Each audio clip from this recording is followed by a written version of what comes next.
পৌষের পর এবার আরও শীতের তীব্রতা নিয়ে পঞ্চগড়ে শুরু হয়েছে মাঘের আগমন। প্রচণ্ড ঘন কুয়াশা ও ঠান্ডা বাতাসে উত্তরের জনজীবনে দুর্ভোগ নেমে এসেছে। কমছে তাপমাত্রাও। বুধবার পঞ্চগড়ের সর্বনিম্ন তাপমাত্রা রেকর্ড করা হয়েছে ৯.৫ ডিগ্রি সেলসিয়াস। মৃদু শৈত্যপ্রবাহে মানুষের পাশাপাশি জনজীবনেও প্রভাব পড়েছে ব্যাপকভাবে। প্রয়োজন ছাড়া ঘর থেকে বের হচ্ছেন না মানুষ।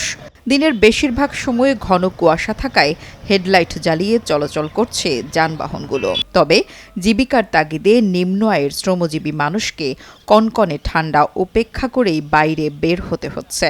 আজকে মোটামুটি ভালো শীত এবং ভাড়াভর্তি তো বোঝা যায় না, শীতে তো মানুষ বাইরে হচ্ছে না। কুয়াশা ঠান্ডা করতেছে অনেক। এই শীতের মধ্যে আমরা স্কুল যাইতেছি। সবচেয়ে কষ্টে পড়েছেন নদীর বালু পাথর শ্রমিকরা। বেশিরভাগ শ্রমিক বেকার হয়ে পড়েছেন। এদিকে প্রয়োজনীয় সংখ্যক শীতবস্ত্র না থাকায় বাড়ির উঠোন কিংবা রাস্তার পাড়ে আগুন জ্বালিয়ে উষ্ণতা নিচ্ছেন অসহায় দরিদ্র জনগোষ্ঠী।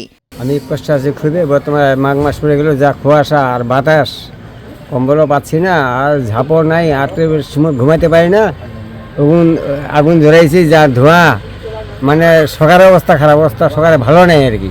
এই শীতে আমাদের স্কুল যাওয়ার সাথে কষ্ট হচ্ছে, হাত পা ঠান্ডা হয়ে আসতেছে।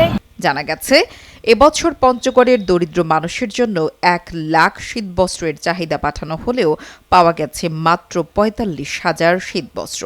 ফলে তীব্র শীতে দুর্ভোগে সাধারণ মানুষ। নুসরাত জাহান কলি, কালের কণ্ঠ।